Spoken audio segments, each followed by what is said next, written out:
अब दोस्तों हमारा नेक्स्ट पेपर 23 सितंबर को कक्षा 12वीं का इतिहास विषय का है। इसकी हम क्या है प्रॉपर रूप से तैयारी करने वाले हैं। ये आपका पार्ट 1 है।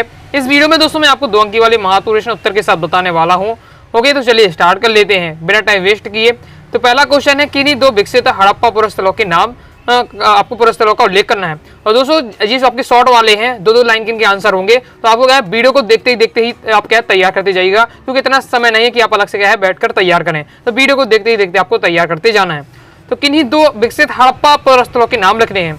तो देख लेते हैं। तो आप बहुत सारे हैं, जैसे आपका कालीबंगा है, लोथल है, धौलावीरा है, रोपण है, ये सभी आपके हड़प्पा पुरस्थल है। ओके, आगे नेक्स्ट देख लेते हैं। नेक्स्ट दोस्तों हमारा क्वेश्चन है, किन्हीं आपको मोहनजोदड़ो नगर की 2 विशेषताएं लिखिए। बहुत ज्यादा महत्वपूर्ण है। मोहनजोदड़ो नगर की 2 विशेषताएं आपको बतानी है। तो ये आपकी विशेषता है। जैसे पहला विशेषता क्या है कि मोहनजोदड़ो को हड़प्पा सभ्यता का सबसे बड़ा शहरी केंद्र माना जाता है। दूसरा है, इस सभ्यता की नगर योजना, गृह निर्माण, मुद्रा, मोहरें आदि की अधिकांश जानकारी मोहनजोदड़ो से प्राप्त होती है। आगे देख लेते हैं। आगे दोस्तों हमारा नेक्स्ट क्वेश्चन है, सिंधु घाटी सभ्यता की कोई 2 विशेषताएं लिखिए। अब सिंधु घाटी सभ्यता की आपको विशेषताएं पूछी जा रही हैं। सिंधु घाटी सभ्यता की विशेषताएं कौन कौन सी है? पहला है नगर एवं भवन निर्माण। हेडिंग बाई हेडिंग आप क्या है विशेषता बता सकते हैं। नगर एवं भवन निर्माण, यह एक नगरीय सभ्यता थी। नगर योजना और भवन निर्माण की कला, यह सभ्यता प्रसिद्ध थी। वे मतलब नगर योजना की जो भवन निर्माण की जो कला है, इसके लिए सबसे ज्यादा पॉपुलर थी कौन? सिंधु घाटी सभ्यता। नगरों का जो निर्माण था नदियों के तट पर किया गया था। सड़कें नियमित रूप से एक दूसरे से समकोण पर काटती थी। ओके, ये आपको लाइन मैन इसमें याद रखनी की, जिसकी सड़कें बनी हुई थी इस प्रकार से समकोण पर यहाँ इस प्रकार से काटती थी, बीच में चौराहा होता था। ओके, और जो बगल में क्या है पूरी सारी जगह नालियां भी निकली होती थी। तो ये पूरी आपकी विशेषता बताई जा रही है, तो इसे अच्छे से तैयार कर लीजिए।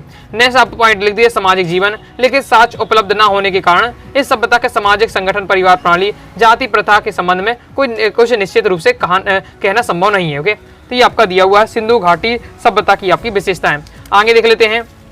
आगे दोस्तों हमारा नेक्स्ट क्वेश्चन है, सिंधु सभ्यता के पतन के लिए उत्तरदायी कोई 2 कारण लिखिए। तो आपको ज्यादा पॉइंट तैयार करके रखना है। देख लेते हैं, सिंधु घाटी सभ्यता का पतन किस प्रकार से हुआ। तो दोस्तों देख लेते हैं। अब चाहे आपका सिंधु सभ्यता कहा जाए या हड़प्पा सभ्यता का है, एक ही बात है, तो कंफ्यूज इसमें आपको नहीं होना है। तो इसके विनाश के कारण या पतन के कारण देख लेते हैं। बोर्ड एग्जाम में क्वेश्चन आ चुका है। ओके, तो मेन तो आपको हेडिंग याद रखनी है। तो अलग अलग इतिहासकारों ने विनाश के अलग अलग कारण बताए हैं। ओके, तो क्योंकि सब ये जो अनुमान लगाकर पता किया जाता है। ओके, तो जैसे बहुत से वैज्ञानिक, बहुत से आपके इतिहासकार कहते हैं कि बाहरी आक्रमण से, अनेक विद्वान का अनुमान है कि अगर बाहरी जाति ने क्या आक्रमणकारियों ने इस सभ्यता का विनाश कर दिया। ये आपके इस प्रकार से बताया जा रहा है। आपका 2 नंबर में आएगा तो 2 आपको पॉइंट लेके एक लाइन में आपको समझा देना है, इतना डिटेल से नहीं लिखना है। अगर आपका लॉन्ग में आता है तो उसके हिसाब से ये दिया हुआ है, बाकी शॉर्ट में आता है एक लाइन में आपको बता देना है। बस आपको पढ़ बस लेना है एक बार, जैसे पढ़ेंगे तो आपको अपने आप समझ में आ जाएगा। कहानी के रूप में आप तैयार करिए। इतिहास है, ओके, इतिहास विषय है, पॉलिटिकल साइंस विषय है, कहानी के रूप में आपको टॉपिक को तैयार करके रखना है, फिर अपनी आप लैंग्वेज में लिख सकते हैं। ओके, फिर आपको जलवायु परिवर्तन की, जलवायु मौसम का परिवर्तन हुआ होगा, जिससे क्या हो सकता है इसकी सभ्यता नष्ट हो गई होगी। नेक्स्ट है बाढ़ आ गई होगी, जिससे क्या है सभ्यता का नष्ट होने का बताया जाता है। भूकंप बताया जाता है। तो ये 4 आपको कारण दिए हुए हैं। इनकी आपको हेडिंग तो आपको तैयार बस रखना है कि बाहरी आक्रमण, जलवायु परिवर्तन, बाढ़, भूकंप, इनसे क्या है हड़प्पा सभ्यता का विनाश हो सकता है। एक लाइन उनके बारे में तैयार करके रखना है। कंप्लीट हो जाता है। आगे देख लेते हैं। आगे दोस्तों हमारा नेक्स्ट क्वेश्चन है, जो सिंधु सभ्यता एक नगरीय सभ्यता थी, कोई 2 बिंदु लिखिए। तो देख लेते हैं कि आप किन पॉइंटों से कह सकते हैं कि जो एक सिंधु सभ्यता है एक नगरीय सभ्यता है।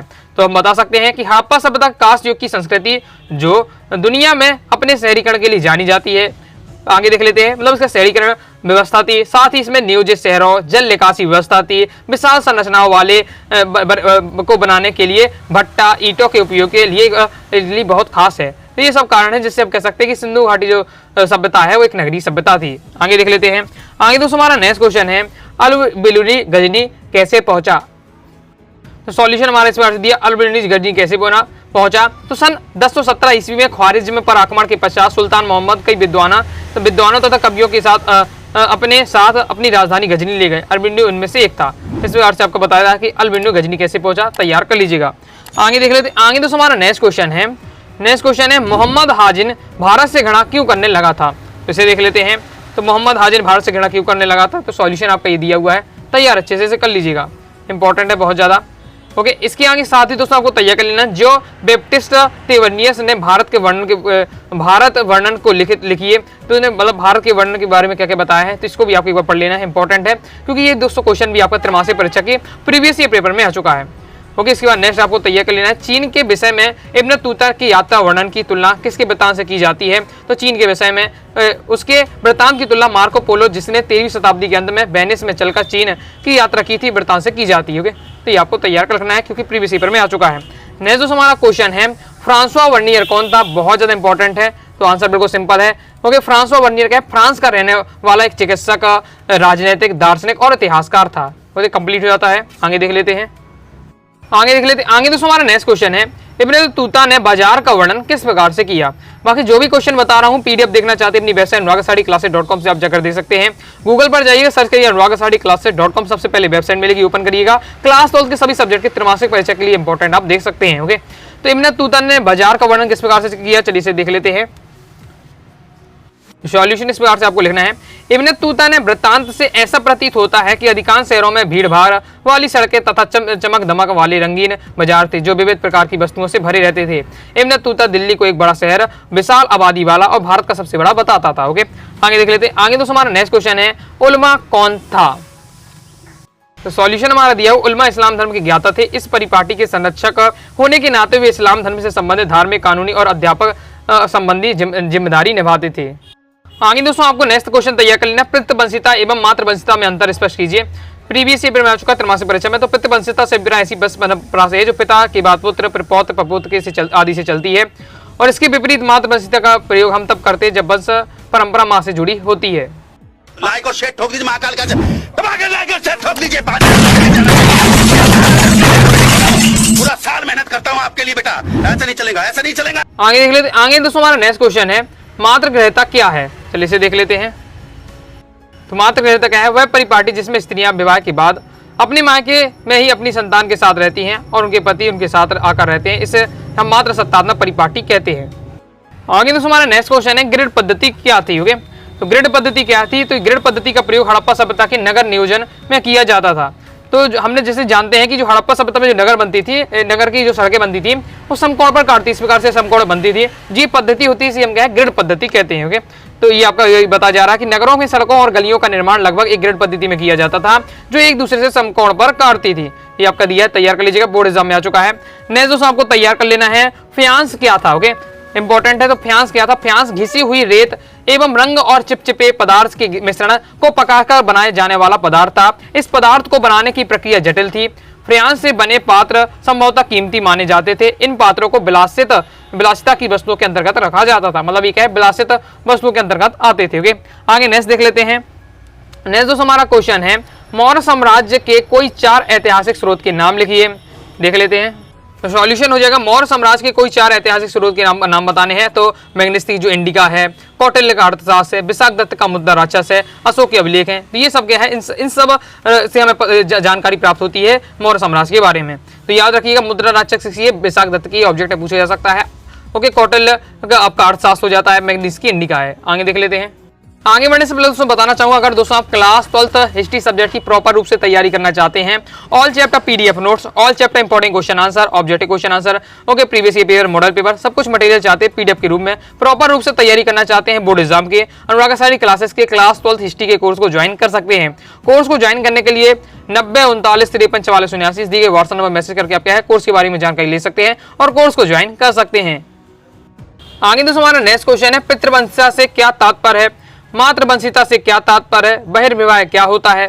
चलिए इसे हम देख लेते हैं। ओके, तो पितृवंशिता से क्या तात्पर्य होता है, वह वंश परंपरा जो पिता के बाद पुत्र फिर पौत्र आदि से चलती है, पितृवंशिता कहलाती है। ओके, बोर्ड एग्जाम में क्वेश्चन आ चुका है। मातृवंशिता क्या है, वह वंश परंपरा जो मातृपक्ष के अनुसार चलती है, मातृवंशिता कहलाती है। बहिर्विवाह क्या है, बहिर्विवाह में बाहर विवाह करना यानी गोत्र के बाहर, तो गोत्र या कुल के बाहर जो विवाह होने वाला विवाह को हम क्या है बहिर्विवाह कहते हैं। अंतर्विवाह क्या होता है, अंतर्विवाह यानी के अंतर्गत विवाह समूह के मध्य ही होते हैं, यानी जो अपना समूह है जो ही गोत्र है या जो कुल है उसी में जो अंतर्गत अगर विवाह हो रहा है तो वो अंतर्विवाह कहलाएगा। तो आपका बताया जा रहा है। आगे देख लेते हैं। आगे दोस्तों हमारा नेक्स्ट क्वेश्चन है जैन धर्म के पंचव्रत के नाम लिखिए। देख लेते हैं। जैन धर्म के पंचव्रत अच्छे से याद रख लीजिएगा।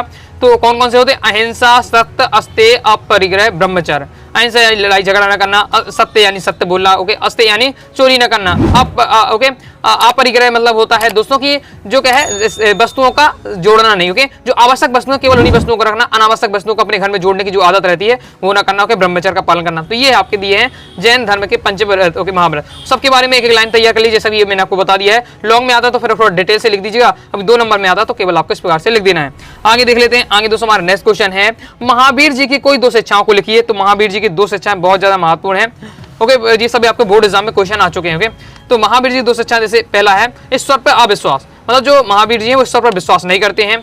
जैन धर्म के ईश्वर के अस्तित्व पर विश्वास नहीं करता है। जैन धर्म के अनुसार संसार अनादि और अनंत है। जैन धर्म में ईश्वर के स्थान पर क्या है, जो तीर्थकर होते हैं, तीर्थकरों की क्या है विश्वास किया जाता है, उन्हीं पर आस्था रखी जाती है। नेक्स्ट है कर्म सिद्धांत में विश्वास। जैन धर्म के अनुसार मनुष्य को उत्तम कर्म करने चाहिए क्योंकि उनके कर्मों का उसे फल भोगना पड़ता है, ओके। तो ये आपके दिए हुए हैं महावीर जी 2 शिक्षाएं, अच्छे से तैयार कर लीजिएगा। नेक्स्ट दोस्तों हमारा क्वेश्चन है, वैष्णववाद में किसकी पूजा की जाती है। तो बता देना है, वैष्णववाद में भगवान विष्णु की पूजा की जाती है। जितने क्वेश्चन बता रहा हूं सभी आपके क्या है प्रीवियस पेपर में आ चुके हैं, बहुत ज्यादा इंपॉर्टेंट है। बौद्ध धर्म और जैन धर्म में समानता तैयार कर लीजिएगा। तो दोनों जो धर्म है वो अहिंसा को महत्व देते हैं। दोनों धर्म क्या है वैदिक धर्म के विरोधी है, ओके। वैदिक जो हिंदू धर्म में जो वैदिक परंपरा होती है उसके ये विरोधी है, ये आपको बताया जा रहा है, ओके। आगे देख लेते हैं। आगे साथ ही दोस्तों आपको क्या है जैन धर्म के 3 रत्न याद कर लीजिएगा। तो सम्यक ज्ञान, सम्यक दर्शन, सम्यक चरित्र, ये क्या है जैन धर्म के 3 रत्न है। आगे देख लेते हैं। आगे दोस्तों हमारा नेक्स्ट क्वेश्चन है, जजमानी व्यवस्था क्या थी। बोर्ड एग्जाम में क्वेश्चन आ चुका है, ओके। तो जजमानी व्यवस्था ये आपका है शिल्प उत्पादक जातियों और व्यापक ग्राम समुदाय के बीच वस्तुओं और सेवाओं की आपूर्ति के लिए एक पारस्परिक व्यवस्था थी। इस प्रकार से दिया जा रहा है, ओके। अकबर नामक ग्रंथ के रचनाकार कौन है। तो अवल फुजैल, याद रखिएगा। और यह ग्रंथ कितने भागों में, तो 3 भागों में विभाजित है। आगे नेक्स्ट दोस्तों क्वेश्चन देख लेते हैं। नेक्स्ट हमारा क्वेश्चन है, प्रसिद्ध जगन्नाथ मंदिर कहाँ स्थित है और किसकी पूजा की जाती है। तो दोस्तों प्रसिद्ध जगन्नाथ मंदिर आपका उड़ीसा राज्य के पुरी नामक नगर में स्थित है और यह भगवान जगन्नाथ को किसके रूप माना जाता है, विष्णु के स्वरूप श्री कृष्ण की पूजा की जाती है। तो इस प्रकार से दोस्तों हमने क्या कंप्लीट कर लिए 2 अंकी वाले महत्वपूर्ण प्रश्न। तो इस प्रकार से दोस्तों हमने इस वीडियो में 2 अंकी वाले महत्वपूर्ण कवर कर लिए हैं विद सॉल्यूशन साथ। नेक्स्ट वीडियो में 3 अंकी और 4 अंकी वाले कवर करा दूंगा, वस्तुनिष्ठ के लिए कहेंगे तो उसकी प्रैक्टिस करा दूंगा। तो आई होप आपको वीडियो पसंद आएगी। वीडियो पसंद आए वीडियो लाइक करके सब्सक्राइब जरूर कर दीजिएगा। कोई भी दोस्तों डाउट आता है कमेंट में पूछ लीजिएगा। टेलीग्राम चैनल और व्हाट्सएप चैनल को ज्वाइन कर लीजिएगा। मिलते हैं नेक्स्ट वीडियो में, तब तक के लिए बाय बाय।